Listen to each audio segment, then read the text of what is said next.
Hi, it's Pamela. Today I'm going to talk about beginner's dressmaking.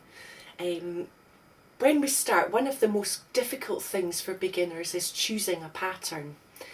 It's important to take in several things into consideration when you're buying a pattern. There are two big companies that we tend to buy our patterns from, and they are New Look Simplicity and Burda, and McCall's Butterick and Vogue. There are lots of lovely little designers producing their own patterns just now, and they're really worth looking at. You can search the web to find a new pattern producer. I'll talk about the major ones at the moment, although most of the sewing conventions are the same within all the companies. I've got several patterns here, and I just want to show you that there are huge differences in how complicated or how simple the patterns can be. And I think it's important to choose something really simple to start with, and it won't put you off that way. The more successful your first project is, the more likely you'll carry on and do some more sewing. This is a beautiful pattern from Vogue. It's one that I haven't made yet, but I keep promising myself that when the occasion turns up, I'll make this for myself. It's a 1930s design from Vogue. It's a vintage one that they've reproduced. There's quite a lot of lovely vintage patterns that they're reproducing just now, and really nice. I would not recommend that you start with something like that. There are a lot of pattern pieces, complicated joins, so it's not a beginner's project. Here's one from Simplicity. This is the kind of thing I would recommend starting with. It's a simple little top with a front piece and two back pieces and a neck facing. There's an option for sleeves, and there are options for fancy decoration on the outside should you want to add it. The pictures on the back of the pattern give you a good outline drawing of where the seams are. It's just a little line drawing here. They're on the back of most of the patterns. Here it is on the Vogue one, and you can see where the seams are and how complicated it will turn out. So it's worth choosing one. The fewer pieces of pattern you're going to assemble, the simpler the design is and the easier it will be for you to construct. Here's one, an ancient one. I think this is from the 70s. This is one I started with. And it's been used lots and lots of times. Embarrassingly, it says 40p, so that's how old I am. It's a very simple skirt, a one-piece front, a two-piece back where the zip goes, and a little waistband. And I've been able to reuse that pattern lots and lots of times. So it's worth looking after them. I've got a children's pattern here. And it says on it 6 easy designs, and they're fast and easy, so that's a good one to start with. Actually, starting with children's patterns is a really good idea, because there's not a huge outlay on expensive fabrics, and you're using all the techniques that you would use in a larger garment in a small garment, and it's a good way to practice all the techniques involved in dressmaking. Now, once you've chosen your pattern, there are lots of pieces of information on the packet for you to check out before you choose your fabric. For a beginner's project, I think the most important thing is that it's a stable fabric you choose. So don't choose a pattern that has a jersey or a stretch fabric, a lycra or whatever, because it's just slightly more complicated. If you use a nice stable fabric like a cotton that doesn't fray too much, that's a really good starting point. They do suggest fabrics on the back of the pattern. There's a list of suggested fabrics here. It says silks and silk types, crepes and georgettes and satins and all sorts, and it also says cottons. And I would start my beginner students off with using a cotton, because it's a really easy fabric and it doesn't fray too much. So once we've established which pattern you want to choose, you next need to work out your size. Now it's probably best to go to the shop armed with your own body measurements. The sizes that these patterns come in are not the same as the garment sizes you'll buy in the shop. So measure yourself.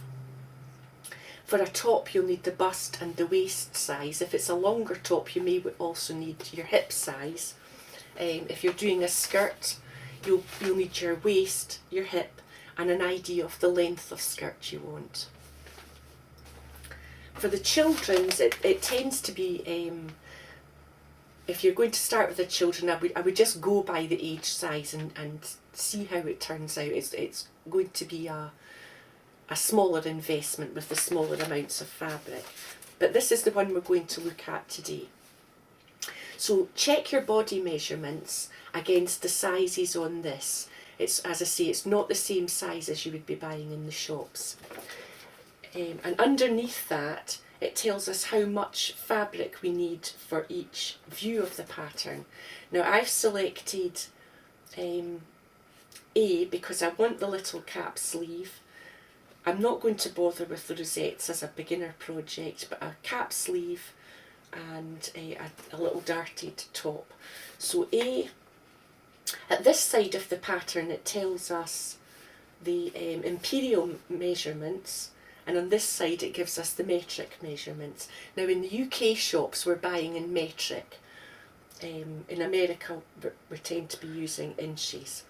So there are two major widths of fabric. Most fabrics you buy will either be 115 wide or 150 wide, which is 45 inches or 60 inches.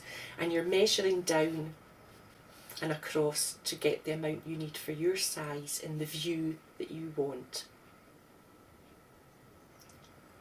Now usually this is in French as well. That just complicates things for us slightly because I don't have a word of French, but I can refer back to this side with the imperial measurements, which are in inches. I know that hot is view A or top A. So I can see from this that for 115 wide, which is the cotton that I'll be using, size 10, it's going to be 1.5 meters that I need. Now that's giving me plenty because it's including the rosettes that are around this neck. As I say, I'm not going to make those. I'm just going to keep it very simple and have the round neck top.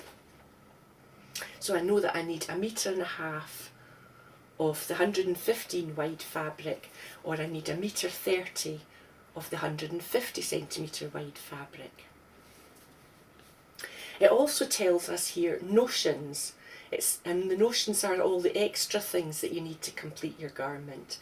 It says that we need thread, we need a button for the back of the neck, and we need some single fold bias tape, a little bit of elastic for a button loop, and that's all we need there really. Now also on this there's at the bottom of the pattern it's got the finished garment sizes, and this is something that's worthwhile taking into consideration also. Compare the body measurements to the finished garment measurements. There is a little ease allowed to allow you to move. Now it's important that there is ease. If your garment fitted you very snugly the way a stretch top would, you wouldn't be able to move your arms about. So it's important that there is some ease. Some of my students complain that there's too much ease and the garment ends up being too big. So you could take a top that you know fits well and measure across that to see the finished size of it and compare it to these sizes as well. That might help you get a good sizing. So that's the information that's on the outside of the packet. So when we open the packet up, we have an instruction sheet and folded sheets of tissue paper which have the pattern on them. This has been used lots of times because it's a good basic top that I like. So inside it's got all the information on how to construct your garment. I think it's a good idea when you get this home, to just sit down with a cup of tea and read your way through it all, and you've got a good idea what you're going to do. You can visualise what you're aiming to do and the stages that are involved. So on this we have again the views, the variations of the design. They've got suggestions on how to measure yourself. This is a particularly good pattern because it has cup sizes, so the darts are changed for each front depending on your cup size, and it gives a nice fitting top that way. So it's got instructions on how to measure your for your cup size, and it's got descriptions of how you lay your fabric out and how the pattern pieces will lie. There are also some really good directions on the pattern. A lot of people just ignore that, but it's all good information. It tells you what the different symbols mean. It tells you how to adjust the length of your garment. It's got information about laying your pattern out. It's really worth looking at these. As I take this pattern out, we can see that I've already cut out all the pieces for this pattern, so I won't show you that one. We'll switch over to the children's pattern just now, and I'll show you this is what you get with the tissue paper. It's big sheets of paper ready for you to cut out yourself. You have to cut them out. These don't slap down on top of the fabric and cut round them that way. You have to cut out the pieces individually and then lay them out on your fabric. All the sizes are marked on the pattern pieces. If I show you this one, I'll slip my glasses on again so I can see what I'm doing. We've got the age sizes on this one, 4, 5 and 6, so that we can cut round the one that we require. Now, I would say that when you're doing a children's pattern, obviously the child's going to grow, so I would take the time to trace round this pattern using carbon paper and have a copy of each size, because I don't want to cut out the smallest size and then the bigger sizes are lost to me. So trace out all that so that you've got the use of it next year when the child's grown to the next size. Include all the markings on it because they're all important and you'll need them as you're constructing. So to summarise what we've covered today, measure yourself and compare it to the sizes on the packets. Compare it to a garment that you already have that fits comfortably to get a good fit. You can look at the patterns online. That's a really good idea. You can sit comfortably at home browsing all these patterns.